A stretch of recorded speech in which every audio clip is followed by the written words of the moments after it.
everyone, I'm Maggie Green with the Public Works Department, and you've tuned in to the Weekly Report. Spring is finally here, and for us in Public Works, that means construction projects. The highly anticipated widening of North Brighton from 58th Street to Pleasant Valley Road has begun. Crews are relocating utilities now. Work on the road widening will begin later this summer.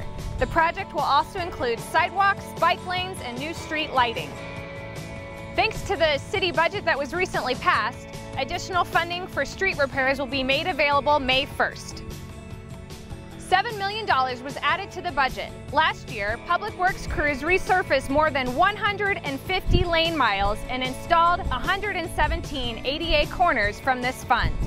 The newly adopted budget also includes more funding for fire and police, including 12 new officers. The voter-approved Go KC projects continue with work on Inglewood Road, Warnell Road, and in the Marlboro neighborhood. These voter-approved projects also include fountain repairs, work on the KC Museum, and Starlight Theater. In fact, one of these projects will be featured at this year's Fountain Day.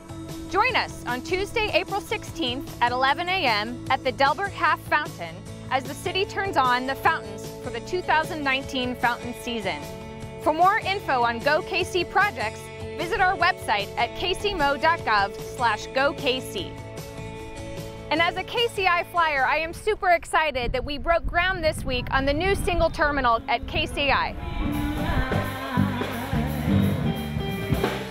Man, it's exciting to be here at this moment in time. You know, a lot of times you'll see around our great city and around our region, you'll see those pictures of people down through the years that were there at the seminal historic moments. You're here today at one of those. So, first thing I'm going to do is simply say, wheels up, Kansas City! What a great day for Kansas City, and what a thrill for this project to be visibly underway. Mitch is right. Getting to this point has not been easy. Not at all. I'd like to thank our aviation department staff for putting in lots of long days. Hold on.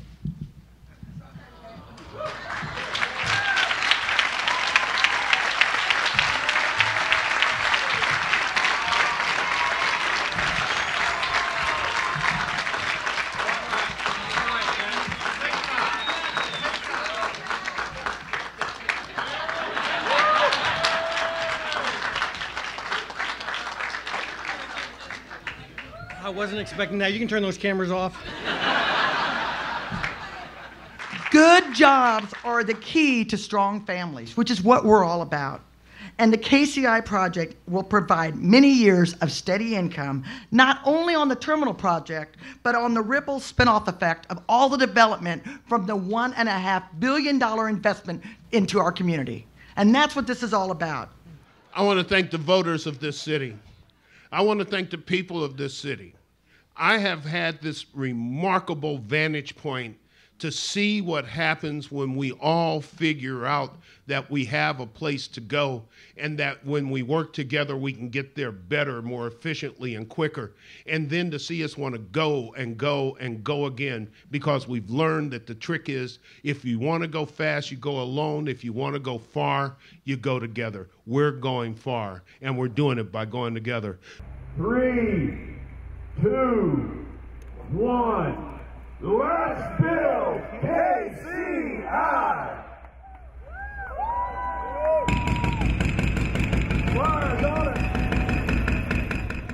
Mayor Sly James hopped aboard some heavy equipment to kick off the demolition at Terminal A. That's it, Sly. Put the hammer down. Just saying. Well done. He has got the jackhammer going. And construction, ladies and gentlemen, has begun.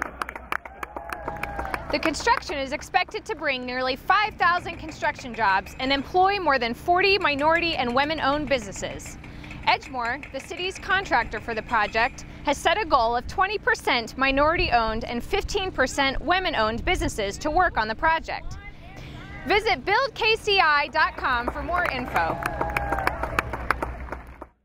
If you are interested in growing your business, the city is co-sponsoring a series of workshops for local entrepreneurs. Join us April 9th to learn how to get a small business loan. The workshop will be held from 6 to 8 p.m. at the Black Archives, 1722 East 17th Terrace. Additional workshops will be held on April 23rd and May 27th. To register, go to eventbrite.com and search Vine Biz. And after 8 years of serving our residents, Mayor Slight James gave his final State of the City address this week. You know, it's really difficult for me to express just how much this journey with all of you has meant to me over the past 8 years.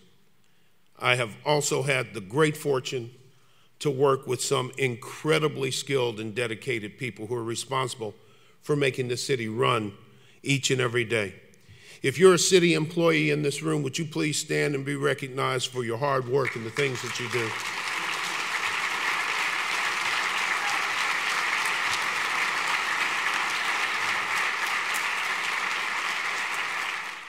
The city's fiscal outlook is at its best. It's best it's been in decades.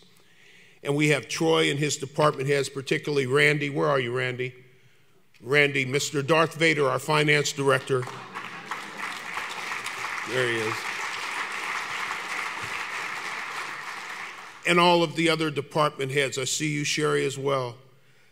And their staffs. These folks constantly have to do more with less.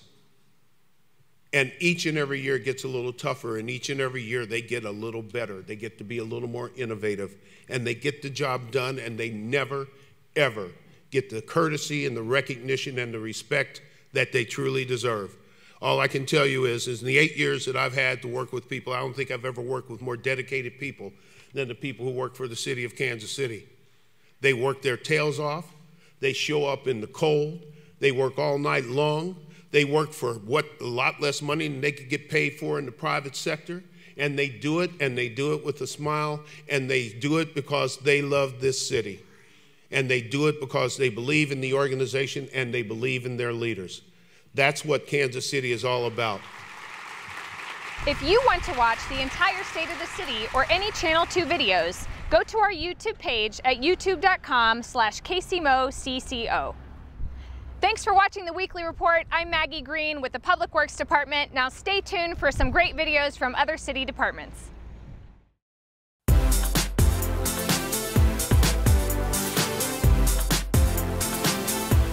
Hi Kansas City, I'm your host Mike Severo, and for the month of April, this is your KC in 60. Well, spring is here, and what better way to celebrate than joining in the Kansas City tradition of First Fridays. Join the thousands of visitors and locals taking to the streets to celebrate everything KC has to offer. From art galleries to live music, shopping and pop-up parties, there's something for everyone. Go to visitkc.com for more info. The Nelson Atkins Museum of Art hosts the Passport to India Festival this April. Join the beautiful celebration of Indian art and culture, live music, and fashion shows during this free exhibition. KC Conventions brings magician Michael Carbonaro from his hit TV series The Carbonaro Effect to the Music Hall April 25th. Come watch a signature blend of bizarre antics, audience interaction, and mind-blowing magic. Well, that's it for KC in 60, and be sure to check out kcmo.gov for all of your city information.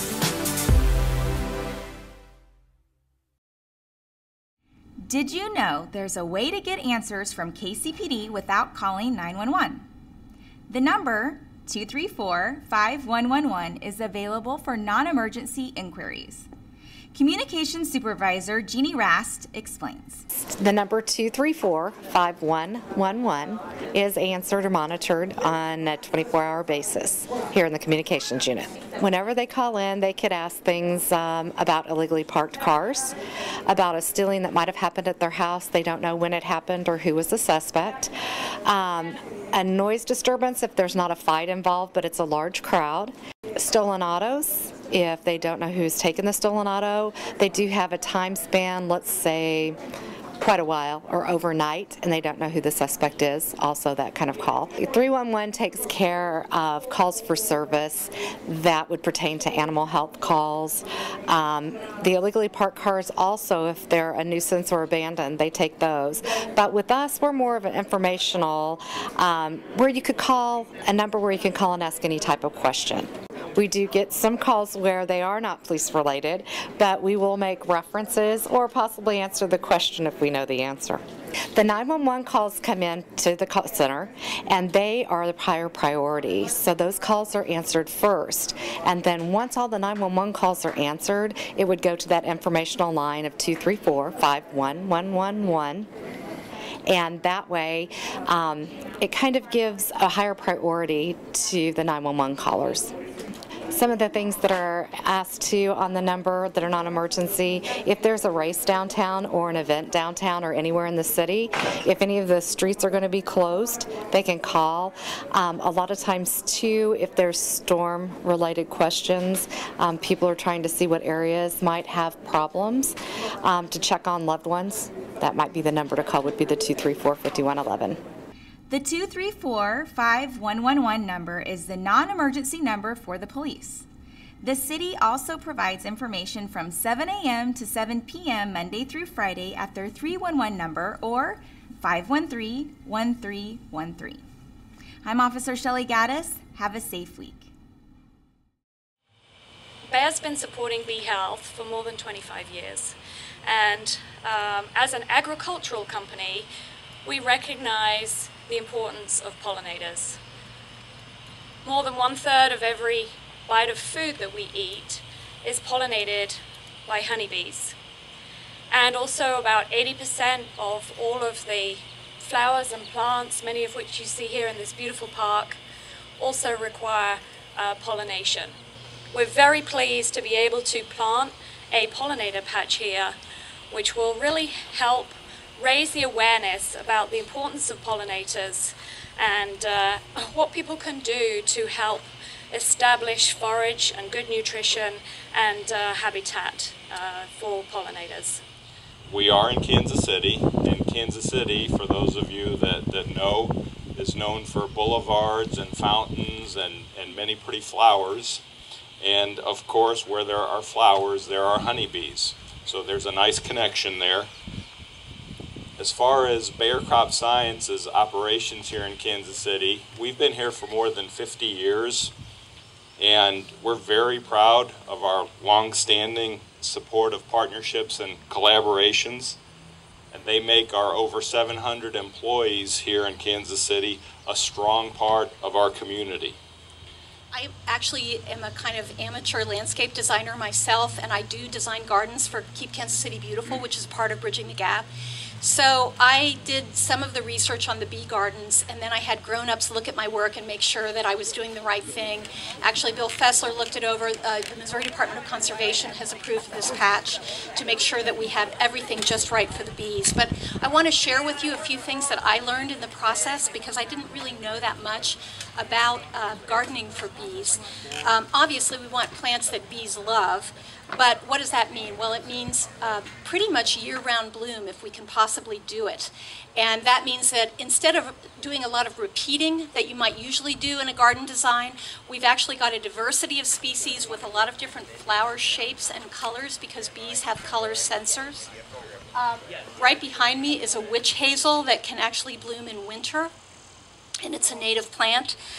So trying to support them with food year-round. We try to plant in swaths also, which makes it easier for the people that are going to maintain the garden. If there are weeds, they can see where there are a lot of one kind of plant, and they know then what a weed is. But it also helps the bees move from plant to plant.